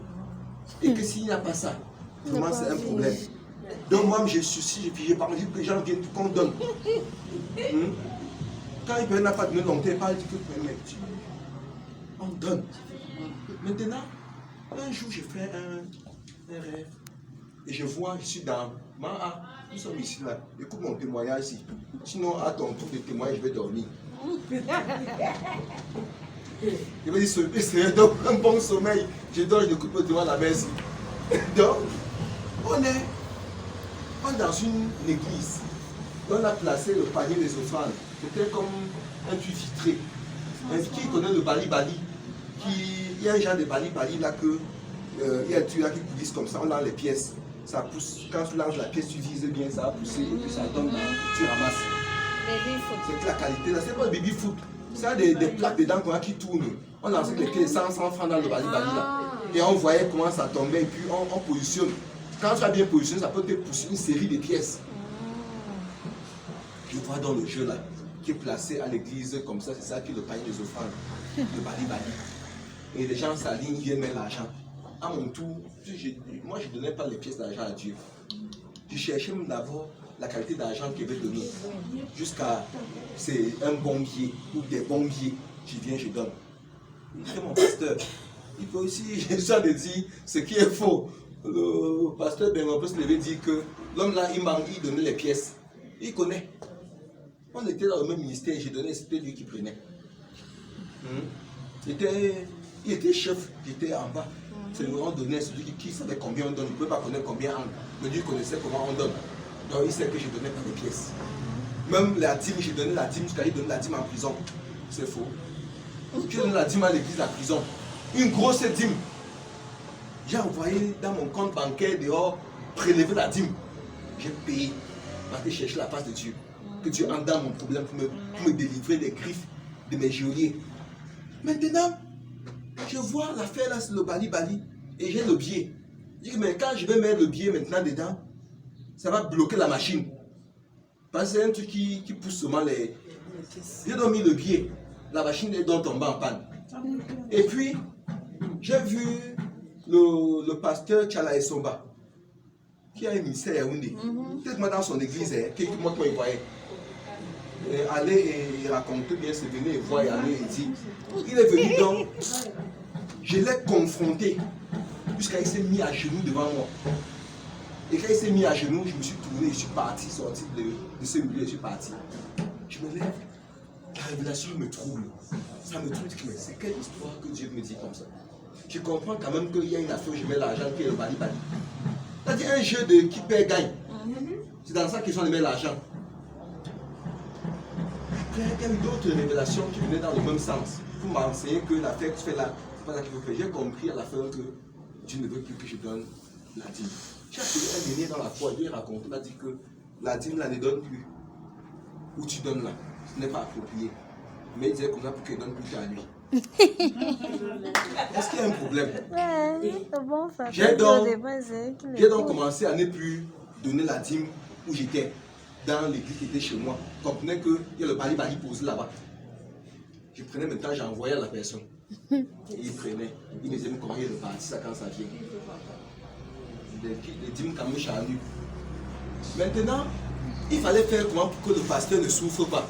J'ai commencé à donner beaucoup d'offrandes pour combler la dîme que je ne donne pas. Donc dès qu'on fait une petite réunion, quand je donne 10 000, 15 000, à la fin, les offrandes à la fin, c'était moi qui comptais l'argent après. Qu'on compte que les cas ne soient pas, qu'il n'y ait pas problème, qu'il ne soit pas malheureux. Je vais le voir quand il est joyeux. Et quand il est à l'aise, je suis aussi à l'aise. On était des amis déjà. Un jour, l'apôtre a dit que vous êtes déjà les amis, ne même plus en te faire l'œuvre de Dieu. Mais on doit être d'abord les amis avant de marcher pour Dieu. Oui, ce n'est pas que l'un est le bourreau barbu et puis toi tu es là pour être l'agneau devant lui. Ce n'est pas ça, on est amis. Quand j'ai fait ça comme ça, après, je me suis battu. J'étais le leader principal parce qu'on a construit l'église à Bouddha. J'ai beaucoup contribué pour construire l'église. Un leader, quand je prends la parole là-bas, c'est un leader qui a construit l'église, quand il prend la parole, mais c'est grave. On devait m'ordonner. Donc, je cherchais comment on va faire pour m'ordonner. Ça ne donnait pas. On disait qu'il faudrait que je me marie avant qu'on m'ordonne, machin. On crée des conditions. Or, la vraie condition était qu'on voulait qu'il donne une enveloppe. Parce que pendant ce temps, on avait ordonné quelqu'un qui était dans mais si tu ne donnes pas l'enveloppe, tu dis que bon, frère, c'est que comme tu vois là, pour être ancien, comme ça. J'ai fait quoi avec ancien? C'est-à-dire que tu n'as pas dit que je suis un ancien. Donc ça ne me chatouillait même pas cette affaire de m'ordonner là. Oh, j'étais déjà à ce rang. Donc quand il partait aux conventions, c'est avec les leaders là que je restais. Même sans avoir le nom, j'étais dans la qualité de ce nom. En tant que leader d'une église. Comme l'honneur de prendre là-bas, c'est fini. Que c'est fini. Que tu ne mets pas pied là-bas encore. Donc je suis parti à l'inauguration là comme ça. C'est moi qui avais ouvert. On a fini là, fini comme ça. Après, Dieu m'a payé. Il n'y a pas un jour, je suis encore retourné là-bas. C'est fini comme ça. Je suis resté. C'est après que j'entends dans la radio trottoir que le nouveau pasteur qu'on avait amené, immédiatement était arrivé le même jour où j'inaugurais là. Sans avoir causé, on a pris la caisse donnée à une fidèle que c'est nous qui avons amené à l'église, qui n'était même pas encore bien affermie. Parce que la femme du pasteur lui aurait dit que je suis très rigoureux. Il va souffrir entre mes mains. Donc il m'avait déjà changé. Donc quand Dieu disait qu'il reste même tranquille là, je n'étais même plus sur ça. Dieu m'avait enlevé de toutes les manières. Tu partais c'est pour être frustré. Je n'étais plus là. Il m'avait changé, il pensait qu'il veut venir, il me mate. Il ne m'a plus jamais même vu, même pas une fois. J'ai seulement suivi la radio Congosa qu'on avait donné la caisse à tel le même jour de l'inauguration. Donc comme il vient là, il prend la caisse, il donne à une autre personne au même culte. Que c'est les consignes qu'on a donné pour me gérer. Quelqu'un a construit un bâtiment où tu viens pour officier. Tu arrives d'abord, tu vas le frustrer. Tu prends la caisse, tu donnes à son âme, comme on dit dans les milieux là. Mon âme que j'ai amené à l'église. C'est maintenant mon âme que je suis son pasteur, qui comprend à moi. C'est-à-dire qu'il donne la caisse, elle devient, tu la grades le même jour. Parce qu'elle donne, elle est commerçante, donne le riz, donne le sucre, elle va donner. C'est elle que tu prends. Il n'y a pas un jour, ils m'ont encore vu là-bas. Même ce que j'ai entendu là, c'est dans la radio trottoir. Je n'ai pas dit à quelqu'un que partez avec moi. J'ai me suis rendu compte que les gens qui étaient venus à cause de moi étaient aussi partis parce qu'ils ne me voyaient plus. Que si la fête, si on ne voit plus Herman là-bas, et non, on oublie, il y avait quelqu'un qui suit moi. Je n'ai pas ce caractère. Je me suis retiré, je suis resté assis comme ça. Maintenant, la personne qui prenait la dîme, après le Seigneur m'enseigne maintenant, parce que pour avoir une révélation, mais un décalage entre le rêve que vous avez fait et le temps de l'enseignement que tu vas vous donner pour confirmer que c'est lui qui parlait. Quand Dieu me donne l'enseignement sur ça, bien même, je l'appelle pour dire que tu connaissais l'enseignement si. Il me dit oui, il connaissait. Et qu'il avait même cessé de prendre une des dîmes. Et tu as recommencé à apprendre comment une soeur avait rêvé. Et il a commencé à apprendre. Donc, comme je te suis là, je suis plutôt une soeur qui avait rêvé et t'a dit, et tu as désobéi à Dieu pour continuer à apprendre parce que c'est sucré. Donc moi je laisse ces choses-là. Je ne peux pas dire à quelqu'un laisse aussi. Dieu est souverain. Et il saura dire à chacun ce que la personne doit faire. Il parle tantôt d'une manière, tantôt d'une autre. À moi, voilà comment il a parlé. À chacun, il saura comment il va parler. La foi n'est pas une contamination. C'est tantôt d'une manière, tantôt, on n'a pas les mêmes appels. Parce que pendant que je ne donne pas cette dîme, ou pas peut-être ce que je donne dans l'œuvre de Dieu. Mais quelqu'un va dire qu'il ne donne pas parce que même abandonné, il était chiche. C'est ça, c'est ça. Même le peu d'endroits où il faisait même petit, que la poussière tombe de sa main, il n'y aura plus de poussière qui tombe. Il va se mettre ça pour entasser tout sur lui. Il sera maudit. Donc je ne sais pas. Le Seigneur connaît le cœur de chacun. C'est par rapport à ton cœur qu'il t'enseigne comment tu les voies par lesquelles tu vas lui plaire. Octavie, c'est bon non? Cherche une team comme ça, tu mets le parfum avant d'aller donner. Comme ça, quand tu es avec eux là, les questions. Il fallait qu'elle fasse ce témoignage pour qu'on ne confonde pas. On est allé à la plaine des fêtes, il y a un homme là-bas qui dit qu'on ne donne pas la dîme. Et que le Seigneur, ce n'est pas moi. Ce n'est pas moi. J'ai eu un enseignement. Je vais donner aussi aux gens l'enseignement que le Seigneur m'a donné. Si après ce n'est pas ça qui vous a aussi convaincu. L'apôtre Paul disait qu'il ne fait pas le Congosa. Sa prédication repose sur une démonstration d'esprit de puissance. Il démontre. Comment démontrer en mathématiques? Voici ce qui on écrit CQ, CFQD. Ce qu'il fallait démontrer. Le prof se retourne, il s'est vanté un peu. Il a pu montrer que ça est ça. Ce que l'apôtre Paul faisait, il démontrait. Il n'allait pas bavarder. Oui. Question.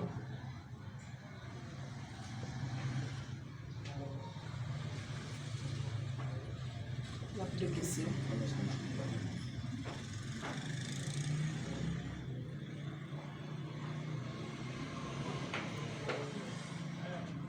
te poser la question, on va pouvoir comment quand tu es dehors là.